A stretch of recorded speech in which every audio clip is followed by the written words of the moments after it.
Oke. Bismillahirrahmanirrahim. Assalamualaikum warahmatullahi wabarakatuh. Selamat siang. Selamat berjumpa di perkuliahan Hukum Kewarganegaraan dan Keimigrasian pada hari ini ya. Oke, kita mulai dengan materi hukum keimigrasian. Ya, jadi kalau yang lalu di sebelum UTS kan kita membahas mengenai hukum kewarganegaraan. Nah, ada relasi yang sangat kuat antara hukum kewarganegaraan dengan hukum keimigrasian. Pada ceramah yang lalu, saat saya menyampaikan bersama dengan Dijen Imigrasi yang di hotel apa itu ya, Mercure ya, dan sudah paham hubungan antara hukum kewarganegaraan dan keimigrasian. Materi PPT juga sudah saya sampaikan kepada saudara. Oleh karena itu, hari ini saya langsung kepada mata eh, pengertian ya, pengertian atau materi tentang hukum keimigrasian. Baik, apa sih keimigrasian itu? Gitu ya. Keimigrasian adalah hal ihwal lalu lintas orang yang masuk atau keluar wilayah Indonesia. Nah, ini ya, masuk atau keluar wilayah Indonesia. Ini tidak terbatas pada orang asing saja ya, tetapi berarti orang Indonesia juga, karena kan ini masuk dan keluar. Orang warga negara Indonesia bisa keluar, bisa jadi masuk dari luar negeri, atau orang asing yang masuk ke wilayah Indonesia atau keluar wilayah Indonesia, serta pengawasannya dalam rangka menjaga tegaknya kedaulatan negara. Ya, nah kalau pengawasan ini, kalau di Indonesia berarti pengawasan terhadap orang asing, ya warga negara asing. Sementara kalau di luar negeri ini adalah terhadap warga negara Indonesia. Nah, dasar hukum dari hukum keimigrasian ini tadi belum saya sampaikan, yaitu Undang-Undang Nomor 6 Tahun 2011. Ya, ini ya. Jadi perlu ditekankan di sini, kata kuncinya apa? Orang masuk keluar ya, serta pengawasannya. Ya, pengawasan di mana? Di wilayah negara Indonesia itu berarti adalah berkaitan dengan warga negara asing. Nah, kemudian pengertian yang kedua yaitu mengenai fungsi keimigrasian. Fungsi keimigrasian adalah bagian dari urusan pemerintahan negara, berarti ini adalah urusannya presiden. Makanya kemudian presiden membentuk kementerian ya, membentuk kementerian. eh, ada ya sekarang Kementerian Imigrasi ya, ada ya. Ini ya dalam memberikan pelayanan keimigrasian, penegakan hukum, keamanan negara, dan fasilitator pembangunan kesejahteraan masyarakat. Jadi ini ada penegakan hukum, tetapi penegakan hukumnya adalah penegakan hukum keimigrasian. Jadi di dalam Undang-Undang Nomor 6 2011 itu ada mengenai tindak pidana keimigrasian, ada ya. Yang itu tentu saja berbeda dengan tindak pidana yang ada di dalam KUHP. Kemudian orang asing. Orang asing itu siapa sih? Orang asing adalah orang yang bukan warga negara Indonesia. Begitu saja, iya. Gitu. Jadi setiap orang yang bukan warga negara Indonesia adalah orang asing. Berlaku ketentuan orang asing. Gitu ya.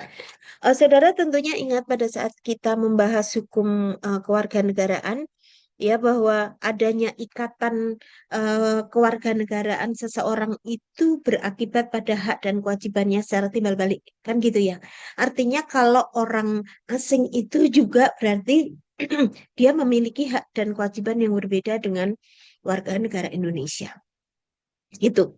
Kemudian pengertian yang penting lagi yaitu dokumen keimigrasian.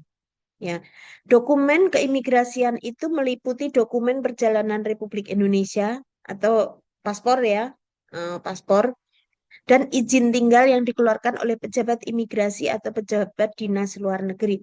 Jadi dokumen imigrasi itu meliputi paspor dan izin tinggal atau kita menyebutnya visa ya, visa. Ya, nanti kita akan bahas mengenai paspor dan visa ini di bab selanjutnya.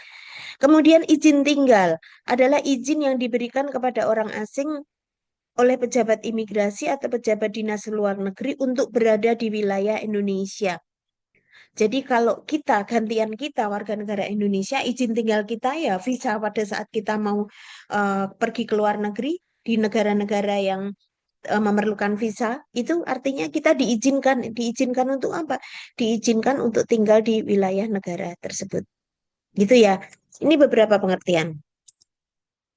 Nah, berikutnya adalah pelaksanaan fungsi keimigrasian. Untuk melaksanakan fungsi keimigrasian, pemerintah menetapkan kebijakan keimigrasian. Ada hal yang menarik di sini yang perlu saudara tahu, yaitu bahwa di dalam kebijakan keimigrasian ini kita menerapkan yang namanya kebijakan selective policy. Ya, kebijakan selektif. Apa sih maksudnya? Ya, jadi di dalam kebijakan keimigrasian yang selective policy ini, untuk menerima atau untuk memberikan izin kepada orang-orang asing gitu ya, orang asing berada di wilayah Indonesia itu adalah orang-orang yang bermanfaat ya. Bermanfaat bagi Indonesia, bermanfaat untuk apa? Ya kalau dia turis berarti ya dia kemudian bermanfaat untuk devisa. Kemudian kalau em, dia ahli atau peneliti berguna untuk penelitian. Kalau kemudian dia bisnismen kan gitu ya, berarti bagus untuk investasi di Indonesia. Intinya adalah seperti itu. Seperti halnya juga kebijakan di negara-negara lain. Di negara-negara lain ini juga begitu. Makanya kenapa kok kalau kita apply visa untuk suatu negara tertentu ya, belum tentu kita ini di apa dikabulkan, kan ada yang ditolak ya. Ada yang ditolak. Artinya apa? Menurut pertimbangan negara tersebut kan gitu. Kita ini nggak ada manfaatnya atau ada pertimbangan lain ya.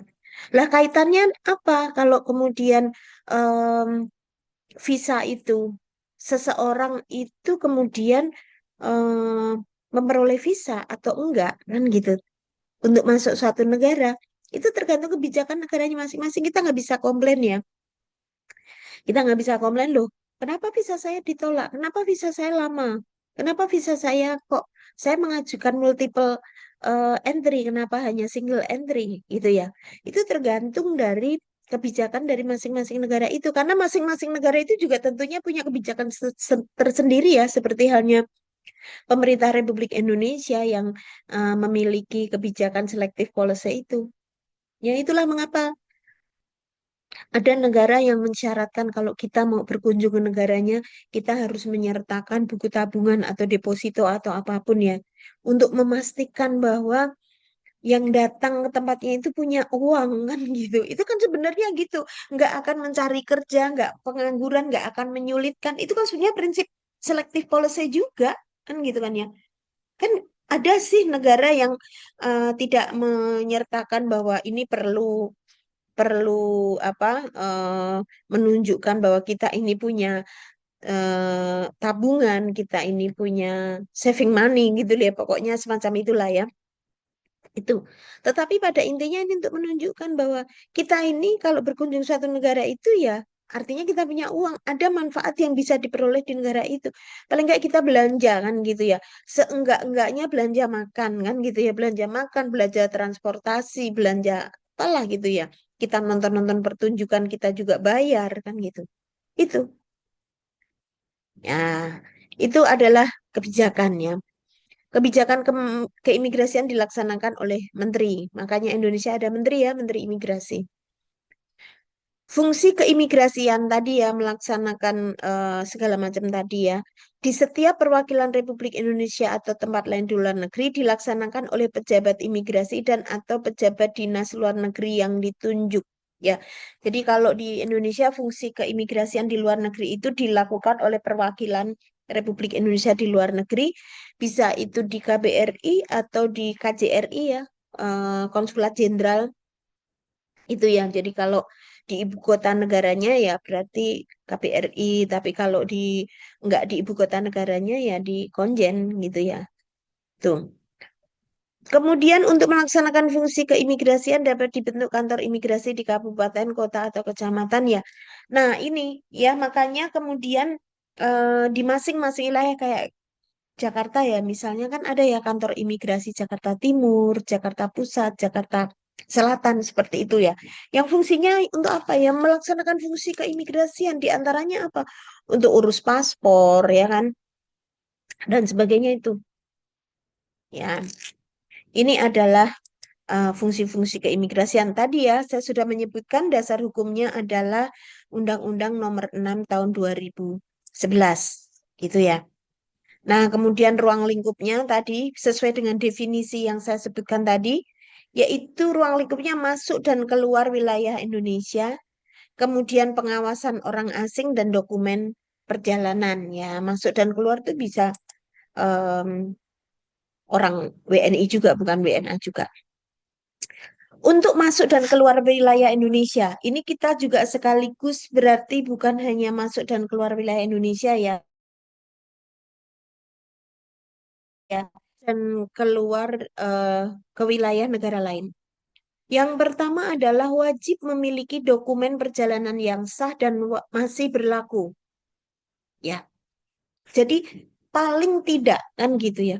Orang untuk bepergian ke luar negeri itu untuk keluar wilayah Indonesia itu harus punya paspor. Ya, tadi ya paspor itu adalah dokumen perjalanan Republik Indonesia. Ya, dokumen perjalanan orang untuk melakukan perjalanan ke luar negeri itu harus menggunakan paspor. Kalau visa belum tentu. Ada beberapa negara ya, negara-negara ASEAN terutama itu em, tidak memerlukan visa. Tidak memerlukan visa kan ya. Jadi bebas visa kunjungan singkat ya. Kecuali visa kerja, visa sekolah ya, meskipun itu visa pelajar ya, itu visa. Tapi kalau visa kunjungan bebas. Bebas visa kunjungan singkat, tapi kunjungan singkat ya untuk 30 hari ya. Untuk maksimal maksimal untuk bebas visa ini adalah maksimal 3 bulan ya atau 90 hari. Selebihnya itu tidak boleh, harus keluar. Gitu ya. Wajib. Paspor dari kata pass and port. Pas kan melewati ya. Port itu pelabuhan, bisa pelabuhan udara, pelabuhan laut atau pelabuhan darat itu terminal ya. Nah, setiap orang yang keluar dari batas wilayah negara itu wajib menggunakan paspor itu. Ya, ya. Kemudian yang sah dan masih berlaku. Berlakunya berapa? Berlakunya adalah 5 tahun kalau paspor Indonesia ya. Yang kemudian ada ketentuan bahwa untuk melakukan perjalanan ke luar negeri itu paspor itu paling tidak kan gitu, paling tidak berlaku 6 bulan sebelum habis masa berlakunya. Bahkan ada beberapa negara itu mempersyaratkan bukan 6 bulan tetapi 8 bulan. Ada. Oleh karena itu, kalau saudara memiliki paspor, kemudian saudara akan bepergian ke luar negeri, dilihat dulu masa berlakunya paspor ini mulai sampai kapan, gitu ya. Karena kalau sudah habis masa waktunya, jangka berlakunya berarti ya tidak bisa berlaku, tidak bisa digunakan itu. Pernah ada kejadian gitu ya.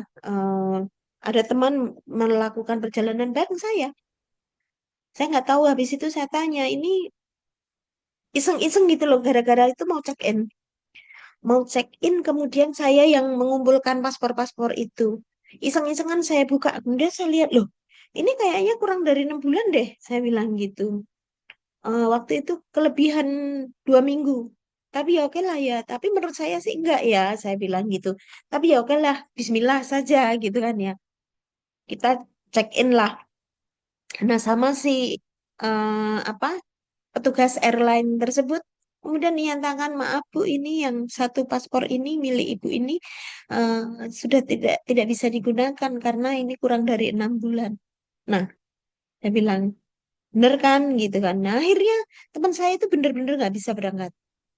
Kemudian harus mengurus perpanjangan paspornya terlebih dahulu gitu ya.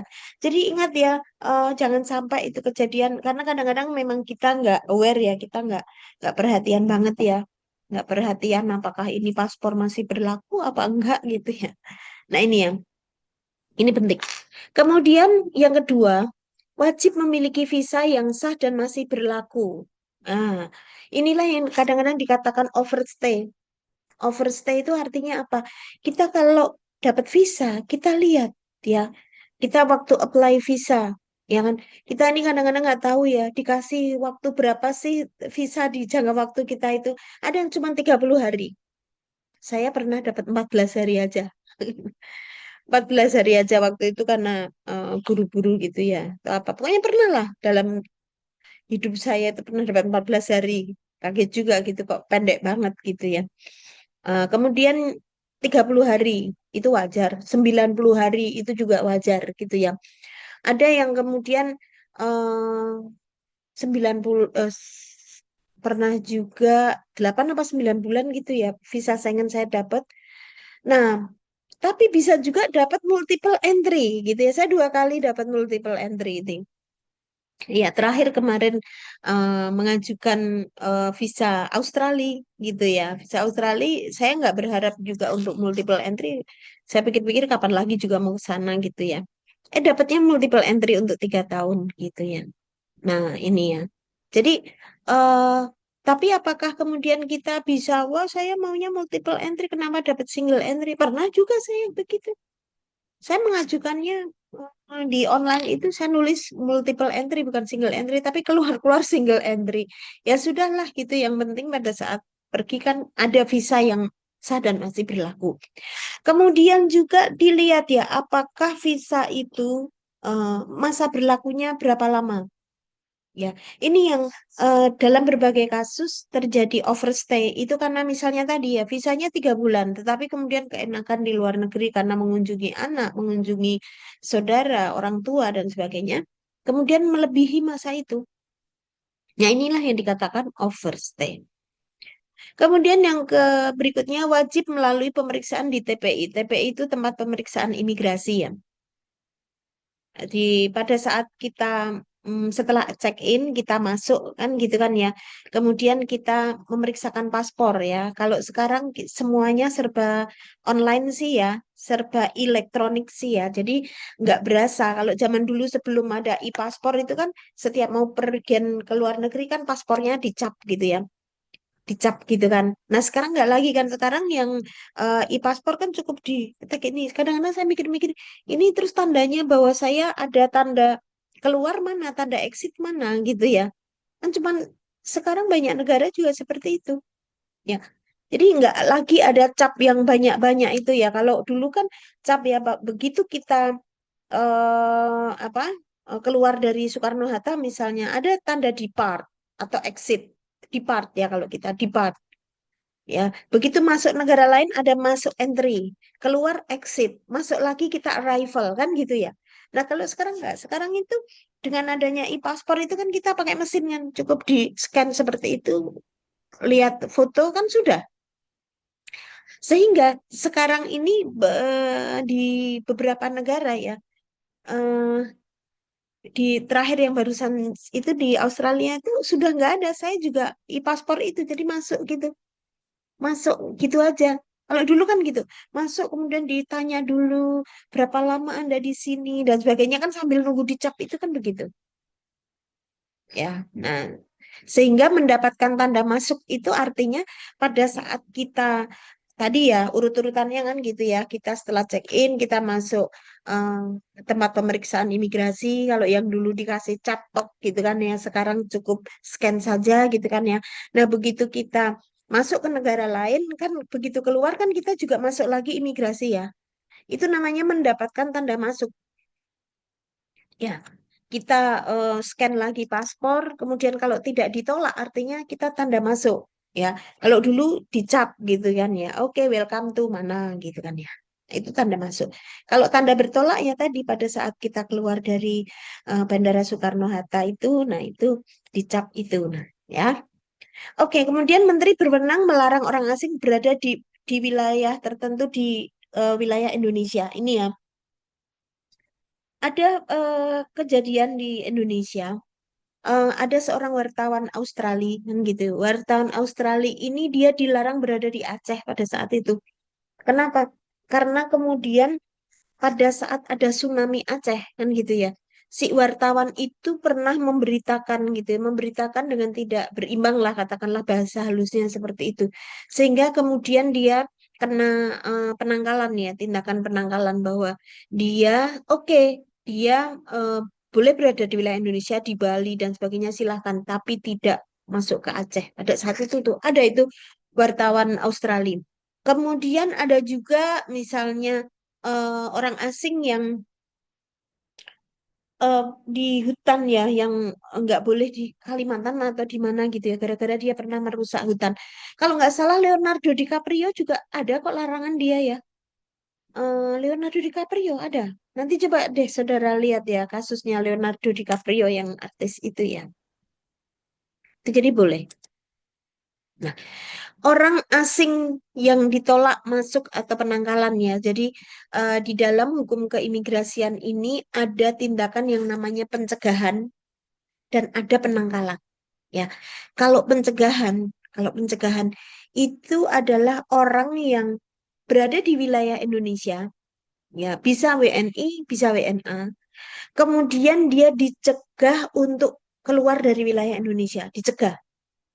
Ya, bisa karena macam-macam, gitu ya. Bisa karena dia sedang bermasalah dengan hukum, gitu ya. Jadi orang-orang yang kayak Pak Nadiem Makarim itu kan sekarang kan dia juga kena pencegahan ya. Tapi istilah awamnya sering disebut cekal gitu ya. Pencegahan dan penangkalan. Padahal itu dua hal yang berbeda. Kalau pencegahan itu masih berada di wilayah Indonesia, dicegah untuk tidak keluar dari wilayah Indonesia. Karena apa? Karena tersangkut urusan hukum lah, katakanlah begitu. Atau karena hutang terhadap negara.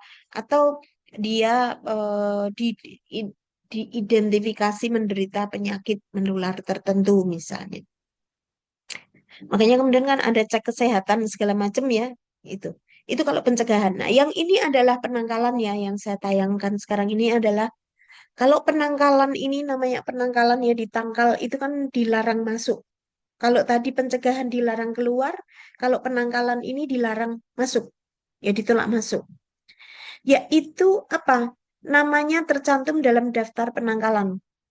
Ya, jadi di dalam sistem keimigrasian itu ada daftar ya, daftar-daftar orang. Makanya kita kan kalau masuk ke wilayah satu negara kan pasti disuruh foto kan ya, disuruh foto, kemudian dibuka kacamata hitamnya, topinya suruh lepas dan sebagainya difoto. Karena apa? Di situ ada daftar orang-orang yang kemudian dilarang masuk ke wilayah suatu negara.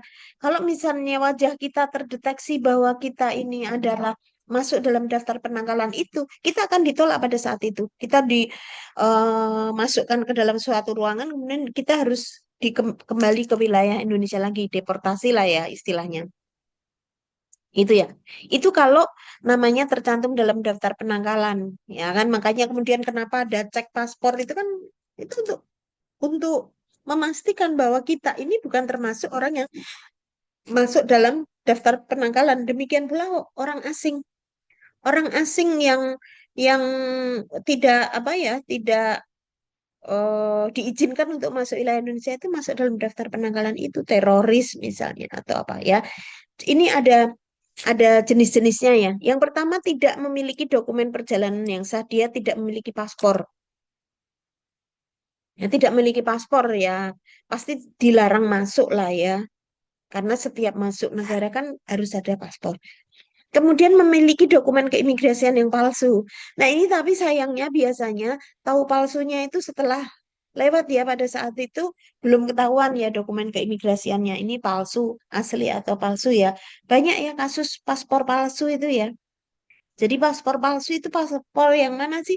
Paspor yang tidak dibuat oleh kantor imigrasi atau lembaga yang berwenang itu kan kantor imigrasi ya. Tidak memiliki visa kecuali yang dibebaskan dari kewajiban memiliki visa ya tadi ya. Sekarang ini bertambah ya.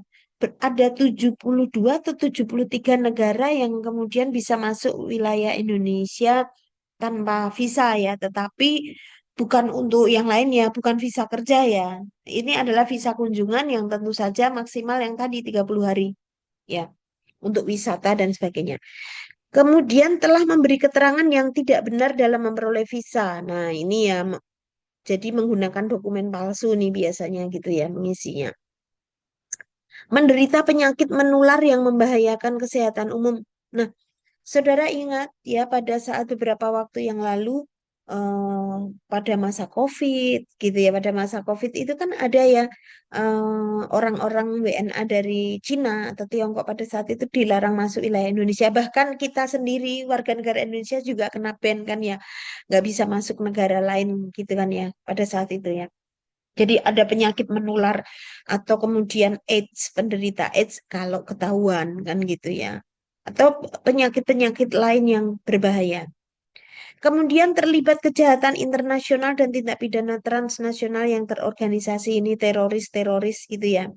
Teroris-teroris ini juga tidak diizinkan atau ditolak masuk ya. Bukan hanya orang asing masuk ke wilayah Indonesia, tetapi juga orang Indonesia yang masuk dalam masuk dalam kategori pelaku kejahatan internasional ya. Ada teroris, ada sekarang ini ya human trafficking ya. Pelaku itu kalau sekarang yang lagi ini adalah yang scam ya, yang scam-scam itu ya. Kemudian termasuk dalam daftar pencarian orang untuk ditangkap dari suatu negara asing, jadi masuk DPO ya. Eh, ada yang mana itu dari Filipina ya, penjahat dari Filipina ya, penjahat dari Filipina kemudian ditangkap di Indonesia. Itu artinya apa? Dia udah keburu masuk kan gitu. Ini yang kita bahas adalah yang belum masuk ya. Caranya gimana ya itu tadi ya. Pada saat kemudian masuk melalui tempat pemeriksaan imigrasi ya, namanya tempat pemeriksaan imigrasi tadi ada alarm tat tat tat, mungkin gitu ya, semacam gitulah ya. Itu dia apa masuk DPO. Ya, makanya itu tadi foto itu penting ya, foto penting itu kan kelihatan supaya ini masuk DPO enggak, ini masuk orang-orang yang masuk dalam daftar penanggalan atau enggak. Benar ya. Kemudian terlibat dalam kegiatan makar terhadap pemerintah Republik Indonesia. Nah, ini pernah ini kasus Hasan Tiro ya kalau nggak salah. Eh, sorry kalau saya salah sebut nama, tapi sepertinya iya. Itu kan dia di Swedia ya, kemudian dia dilarang masuk wilayah Indonesia kembali. Ya, ini nggak boleh. Kenapa? Lo udah makar kok gitu ya. Kemudian termasuk dalam jaringan praktik atau kegiatan prostitusi, perdagangan dan penyelundupan manusia. Ini ya yang TPPO itu ya. Itu. Nah, ini kalau tadi kan yang ditangkal ya kayak menangkal sinar matahari itu kan ininya dari luar gitu. Nah, ini dicegah, dicegah itu artinya dia di dalam tetapi kemudian dicegah untuk keluar. Yang pertama yaitu tidak memiliki dokumen perjalanan yang sah dan masih berlaku, ya. Tidak memiliki paspor, tidak memiliki visa, ya. Nah, ini ya. Ada pengalaman saya pada saat itu ya. Em, ada negara-negara yang tidak memerlukan, basically dia memerlukan visa, tetapi bukan visa yang fisik gitu ya. Misalnya Jepang. Jepang itu bagi pemegang e-paspor kan tidak perlu ya kita mengurus visa ya, cukup yang namanya waiver ya. Waiver itu kita mendaftarkan paspor kita, kemudian kita dapat announcement gitu ya, apa kertas pemberitahuan bahwa kita adalah diizinkan masuk ke wilayah Indonesia gitu ya. Nah, itu ada semacam scan barcode-nya gitu ya. Nah, ini. Nah, apabila kita tidak memiliki itu gitu ya, meskipun kan gitu, meskipun lo katanya kalau e-paspor nggak perlu ke visa, tetapi itu perlu ya tadi ya. Jadi terhadap warga negara Indonesia yang kemudian tidak tidak memiliki paspor atau visa bagi negara yang memerlukan visa, dia tidak diizinkan atau terkena tindakan pencegahan. Demikian pula warga negara asing ya. Ada anak peminatan 7 kemarin yang menulis skripsi tentang ini. Dia rupanya paspornya palsu ya, sehingga dia tidak memiliki paspor kan gitu dikatakan karena namanya juga dia punyanya palsu yang asli kan nggak ada gitu ya. Kemudian diperlukan untuk kepentingan penyelidikan dan penyidikan atas permintaan pejabat yang berwenang. Nah, ini ya, karena di dalam pencegahan itu bisa yang meminta itu misalnya ketua KPK. Ketua KPK bersurat kepada Menteri Imigrasi melalui Ditjen Imigrasi gitu ya bahwa terhadap orang tersebut karena sedang dilakukan penyelidikan kan gitu. Yang tadi saya mencontohkan tadi eh, Nadiem Makarim misalnya. Itu ada pencegahannya. Jadi dia tidak boleh keluar negeri. Terus siapa lagi ya? Kayaknya kemarin kasus waktu Ridwan Kamil atau siapa ya? Siapalah gitu ya. Pokoknya adalah nanti saudara buka sendiri ya. Itu ya. Atau orang yang terlibat dalam kasus-kasus korupsi KPK atau tidak pidana di Mabes Polri. Nah, ini boleh. Kemudian Menteri Keuangan juga bisa menyurati ada bersurat untuk meminta pencegahannya, terutama orang-orang yang terlibat dalam masalah keuangan lah ya terhadap negara. Kemudian pejabat imigrasi juga berwenang menolak orang asing untuk keluar wilayah Indonesia dalam hal orang tersebut masih mempunyai kewajiban di Indonesia yang harus diselesaikan. Nah, ini juga bisa. Jadi, oh, selesaikan dulu kan gitu. Selesaikan dulu urusanmu di Indonesia baru keluar. Jadi jangan sampai keluar wilayah Indonesia tetapi kemudian dia apa? Dia masih punya urusan di Indonesia. Ya, ini pencegahan dan penangkalan ya. Nanti coba dilihat di dalam Undang-Undang 6 2011 apa saja siapa saja ya. Ingat ya, kalau pencegahan itu orangnya masih berada di wilayah Indonesia, dilarang untuk keluar wilayah Indonesia, dan penangkalan adalah yang dia di luar Indonesia, kemudian eh, masuk apa dilarang masuk ke wilayah Indonesia. Itu mengenai pencegahan dan penangkalan. Ya,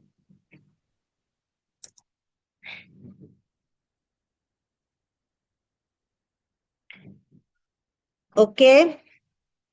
Em, selanjutnya saya akan melanjutkan dengan dokumen perjalanan ya. Kita hari ini kita lanjutkan dulu dengan dokumen perjalanan. Apa itu dokumen perjalanan ya gitu ya. Tadi dokumen perjalanan bisa terdiri atas paspor dan surat perjalanan laksana paspor. Paspor jelas ya, bentuk fisiknya jelas ya paspor. Nah, surat perjalanan laksana paspor ini apa? Surat perjalanan laksana paspor ini dia surat, tetapi berlaku sebagai paspor. Kenapa? Karena setiap orang yang akan keluar dari wilayah suatu negara itu harus memerlukan paspor. Tapi bisa jadi terjadi sesuatu, yaitu apa? Paspornya hilang misalnya ya. Paspornya hilang. Nah, ini dia harus apa? me- memerlukan paspor untuk keluar. Nah, oleh karena itu pada misalnya gini ya, tapi jangan sampai ya, jangan sampai terjadi ya, jangan sampai terjadi saudara di luar negeri kemudian kehilangan paspor gitu ya. Nah, kenapa? Karena kalau kita di luar negeri kehilangan paspor, kita harus mengurus itu di perwakilan Republik Indonesia di luar negeri itu. Bisa di kedutaan kalau kita sedang berada di ibu kota negara, bisa di Konsulat Jenderal ya, KJRI. Nah ini, untuk apa? Untuk meminta ini surat perjalanan laksana paspor. Di luar negeri kan kita buru-buru pulang kan gitu kan ya. Untuk pulang itu jadi ada surat perjalanan laksana paspor yang berfungsi sebagai paspor untuk keluar dari wilayah negara tersebut. Atau kalau di Indonesia ya, untuk keluar dari wilayah Indonesia. Nah, selanjutnya apa? Ini hanya berlaku satu kali ya. One way aja, kan gitu ya. Ini jadi one way tiket paspor gitu ya. Nah, itu untuk supaya bisa keluar. Saya juga ada pengalaman ini perjalanan bersama teman, kemudian dia kecopetan gitu ya. Kecopetan paspornya hilang gitu ya, setas-tasnya, dompetnya segala macam. Kemudian saya mengantarkan ke kedutaan itu ya, ke kedutaan di Belanda pada saat itu di Amsterdam gitu ya. Kedutaannya di Den Haag ya. Eh, Terus kemudian diberikan surat perjalanan laksana paspor ini untuk kembali ke Indonesia. Kemudian di Indonesia dia baru mengurus paspor penggantian paspor itu. Nah, untuk memperoleh surat perjalanan laksana paspor itu sama dengan kalau kejadian di Indonesia ya. Jadi kalau kehilangan dan sebagainya itu ya kita lapor dulu, lapor apa, lapor polisi gitu ya. Ini. Ini surat perjalanan laksana paspor. Kemudian paspor itu ada bermacam-macam, ada tiga macam, yaitu paspor diplomatik. Paspor diplomatik ini berlaku bagi diplomat dan keluarganya. dan pejabat-pejabat atau pegawai-pegawai di diplomat, di kedutaan, di konjen dan sebagainya ya ini. Ya, paspor hitam ya sebutnya. Ini hanya seperti itu. Ada privilege-privilege yang dimiliki oleh pemegang paspor diplomatik itu. Jadi kalau saudara pergi ke luar negeri ya kan ada pada pemeriksaan imigrasi itu kan ada jalur sendiri ya, diplomatik line gitu ya. Jadi ada jalur diplomatik sendiri, air crew sendiri, baru kemudian yang native mereka, yang eh, warga negaranya mereka, baru kemudian all passenger kan gitu kan ya. Baru kemudian orang-orang yang lain, negara semua negara itu ya. Nah, paspor diplomatik itu ada privilege-nya, termasuk ada pemeriksaan barang-barang dan sebagainya itu jalur tersendiri gitu ya. Itu diplomatik. Kemudian paspor dinas. Paspor dinas ini adalah paspor yang diperuntukkan bagi pejabat atau pejabat negara atau pejabat pemerintah untuk melakukan dinas di luar negeri, tetapi bukan diplomatik. Jadi misalnya kayak anggota DPR, menteri-menteri dan sebagainya itu menggunakan paspor dinas ya warna biru ya. Kemudian berikutnya paspor hijau adalah paspor biasa, seperti yang saya punya gitu itu ya, saudara punya. Mungkin kalau saudara orang tuanya diplomat, em, ada ya mungkin ya yang punya paspor diplomatik. Nah ini bisa, tetapi kalau enggak ya kita paspor biasa ya. Kemudian surat perjalanan laksana paspor terdiri dari apa? Surat perjalanan SPLP ya disebutnya.